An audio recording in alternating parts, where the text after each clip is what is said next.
오늘 아침에 우리 계속되는 복음 전파라는 제목으로 말씀 나누겠습니다. 우리 가족이나 친지 중에 만약에 거의 죽었다가 살아난 사람이 있다면 우리는 즉시 그 소식을 다른 사람에게 알릴 겁니다. 그리고 그 사람이 어떻게 해서 살아났는지도 주저없이 알릴 겁니다. 왜냐하면 그것은 기쁜 소식이기 때문입니다. 이처럼 우리는 이 기쁜 소식을 아무런 두려움이나 부끄러움 없이 숨기지 않고 말할 수 있습니다. 하지만 우리가 공개적으로 언제나 전할 수 없는 좋은 소식이 있습니다. 바로 예수 그리스도의 복음입니다. 예수 그리스도의 복음이란 사람이 영원한 구원을 받는 길이 예수님을 믿음으로만 가능하다는 소식입니다. 말 그대로 좋은 소식을 왜 우리는 자랑스럽게 전하지 못할까요? 복음을 전하면 가정, 사회, 친구들 사이에서 놀림을 받고 심한 경우는 핍박을 받아서일까요? 아니면 우리가 용기가 없어서일까요? 오늘은 에베소서 마지막 설교를 하는 날입니다. 에베소는 교회가 무엇이고 또 그 교회를 이루는 사람들이 어떻게 살아가야 할지를 말하는 책입니다. 바울은 오늘 성경 본문에서 자신을 포함한 예수님을 믿는 사람들이 해야 할 마지막 사명을 말하고 있습니다. 바로 겁없이 복음을 전파하는 일입니다. 그것을 에베소서 6장 19절 20절에 이렇게 말하죠. 또 나를 위하여 구할 것은 내게 말씀을 주사 나로 입을 열어 복음의 비밀을 담대히 알리게 하옵소서 할 것이니 이 일을 위하여 내가 쇠사슬에 매인 사신이 된 것은 나로 이 일에 당연히 할 말을 담대히 하게 하려 하십니다. 여러분, 예수님의 복음은 단순히 사람을 살리는 소식이 아니라 영원한 생명을 약속한 참된 정말 좋은 기쁜 소식입니다. 그런데 왜 바울은 이 기쁜 소식을 전하면서 사람들이 당연히 해야 할 일임에도 불구하고 자기에게 겁먹지 말고 담대히 전할 수 있도록 기도해달라고 부탁할까요? 그만큼 이 소식이 다른 사람들에게 쉽게 받아들여지지 않았다는 뜻입니다. 그래서 20절을 보면 바울은 바로 이 복음을 전했다는 이유로 핍박을 받아 감옥에 갇혀 쇠사슬에 묶여 있습니다. 사람들은 익숙하지 않은 새로운 것을 접하면 일단 의심을 하고 쉽게 받아들이지 않죠.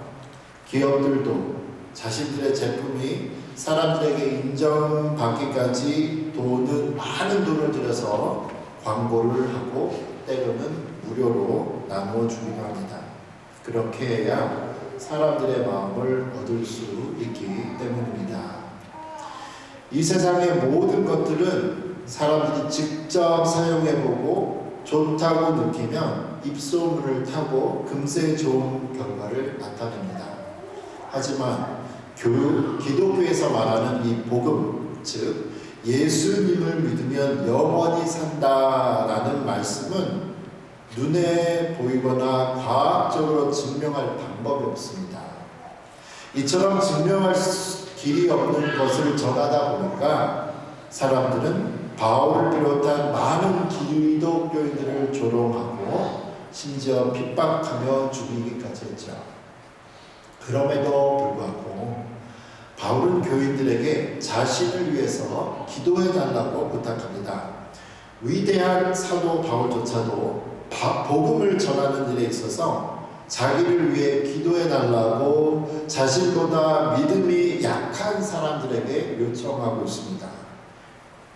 이는 복음 전파가 단순한 말의 싸움이 아니라 영적인 싸움이기 때문입니다. 그래서 반드시 기도가 필요하다는 것을 보여줍니다. 또한 바울이 다른 사람들에게 복음 전파를 위해 기도해 달라고 하는 것은 이 일이 혼자 하는 일이 아님을 말해 주지요. 하나님의 일은 언제나 함께 하는 일입니다. 예수님께서도 십자가를 지시기 전 겟세마네 동산에서 기도하실 때에 제자들에게 내가 기도하는 동안 너희는 깨어 있으라고 말씀하셨습니다. 혼자 어두운 길을 걷는 것은 두렵지요. 혼자 힘든 일이나 무거운 짐을 질 때도 옆에서 도와주는 사람이 있으면 훨씬 수월합니다. 복음 전파 역시 혼자 하는 일이 아니라 함께 하는 일입니다. 그래서 저는 여러분을 위해 기도하고 여러분은 저를 위해서 기도하죠. 우리 교회는 우리 교회만을 위해서 기도하지 않습니다. 다른 교회를 위해서도 기도합니다. 또한 우리는 우리 나라의 복음화만을 위해서 기도하지 않고 세계의 복음화를 위해 함께 기도합니다. 우리가 이 땅에서 서로를 위해 기도할 때 하늘에 계신 하나님께서는 놀라운 일을 시작하시죠. 지금은 통일된 독일도 한때는 동쪽과 서쪽으로 나뉘어 있었습니다. 그 당시 분단된 독일을 위해 기도하는 분들이 있었습니다. 제가 기독일보라는 신문에서 찾은 내용 읽어보겠습니다. 독일 통일의 시발점이 된 성 니콜라스 교회의 월요 집회가 바로 그것이다.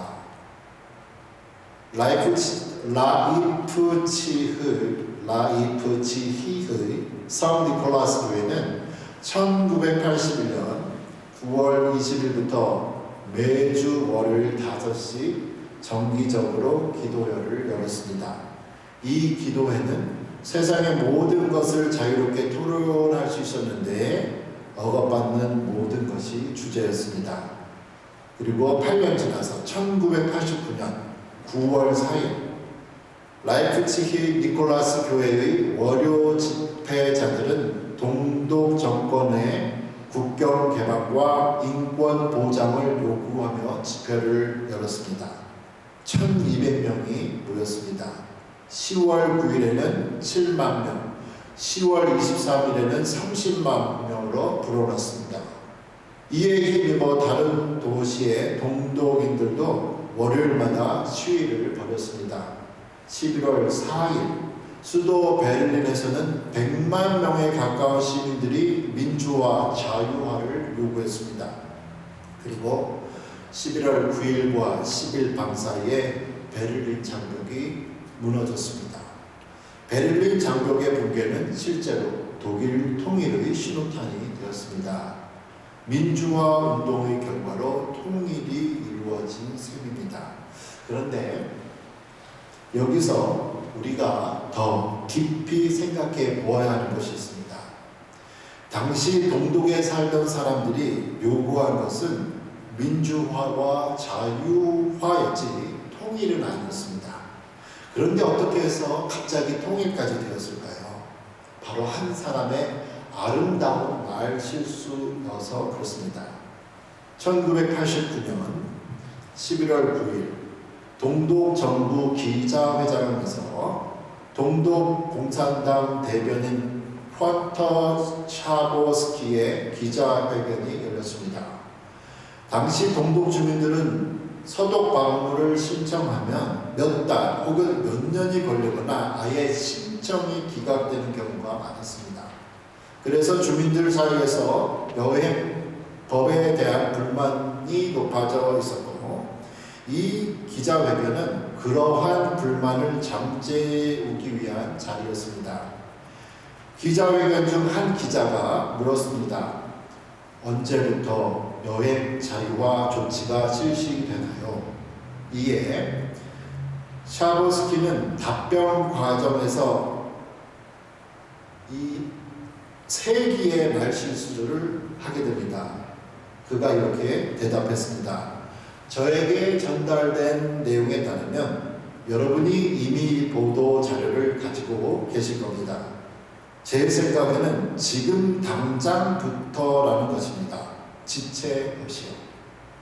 이 발언은 큰 파장을 일으켰습니다. 기자회견 직후 미국 NBC 방송의 기자 톰 브로커와의 인터뷰에서도 샤보 부스키는 같은 말을 반복했습니다.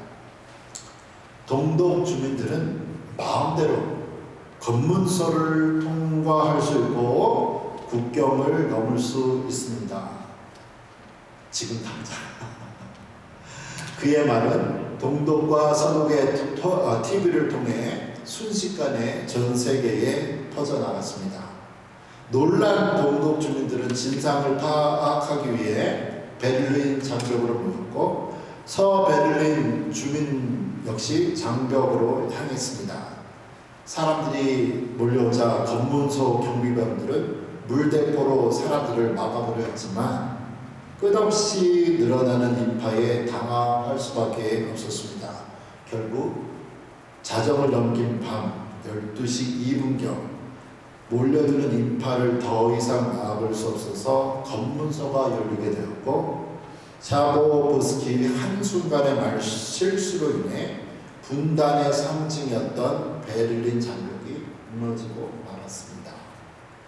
사랑하는 성도 여러분, 성경의 기록이나 세상의 역사를 보면 하나님께서는 기도하는 사람들을 통해 그들이 기도한 것보다 더 놀라운 일들을 행하셨습니다.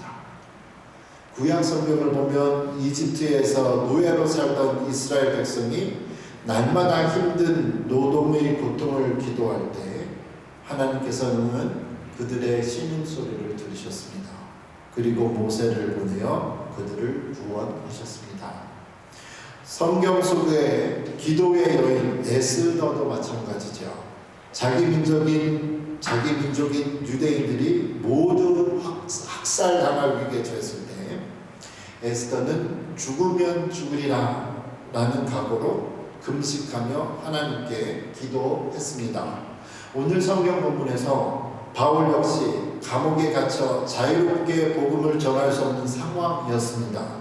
복음을 전하다가 감옥에 갇혔으나 낙심할 수도 있었습니다. 그러나 바울은 낙심하지 않았습니다. 오히려 담대히 복음을 전하게 해달라고 사람들에게 기도 요청을 하고 있죠. 바울은 이 에베소뿐만 아니라 자신의 여러 편지에서도 반복해서 나를 위해 기도해달라고 부탁합니다. 그렇게 복음 전파를 위해 바울이 기도를 요청했지만 바울은 온 세상에 복음이 전파되는 것을 보지 못한 채 하나님께로 갔습니다. 그렇다면 그의 기도는 실패한 것일까요? 예수님도 제자들에게 복음이 땅끝까지 전파되게 하리라고 명령하셨습니다.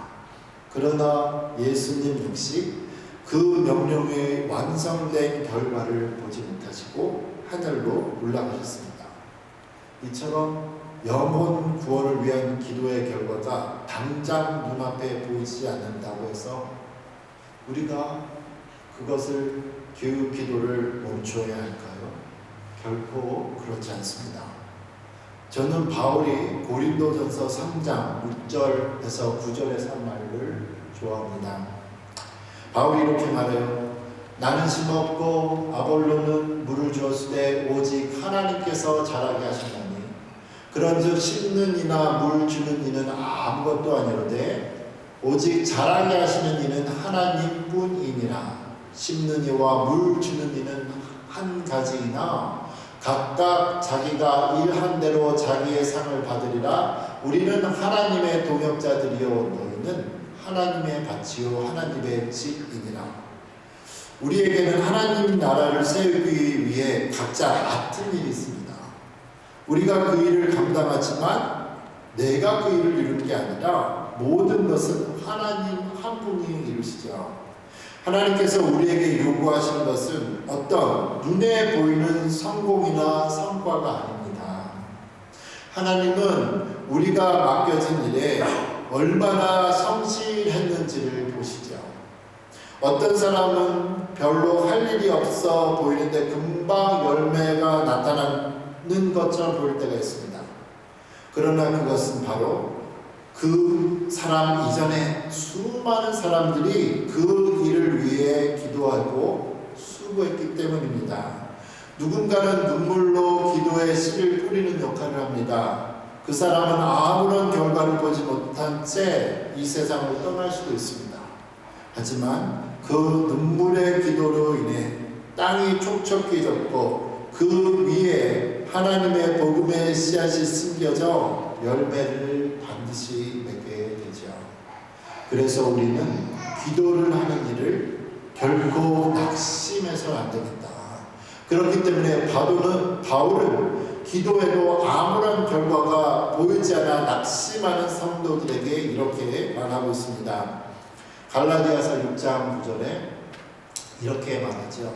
우리가 선을 행하되 낙심하지 말지니 포기하지 아니하면 때가 이름에 거두리라. 사랑하는 성도 여러분, 오늘 성경 본문에서 바울은 마지막으로 예수님을 믿는 교회가 해야 할 일을 말하고 있습니다. 바로 예수님께서 명령하신 아직 끝나지 않은 복음 전파를 위해 서로 기도하며 담대히 일하자는 거죠. 이 편지가 기록된 이후 지난 2000년 동안 온 세계의 교회와 성도들이 끊임없는 기도 속에 이제 복음이 전파되지 않은 땅이 없습니다. 그러나 여전히 이 세상에는 복음을 듣지 않은 사람들이 많이 있습니다. 우리 모두에게는 예수 그리스도의 생명의 소식을 담대히 전해야 할 사명이 있습니다. 우리가 보냄을 받은 그 자리에서 가정과 일터, 학교에서 하나님의 생명의 귀한 소식이 많은 영혼들을 살리는 놀라운 일이 날마다 일어나기를 함께 기도하기 원합니다. 아멘.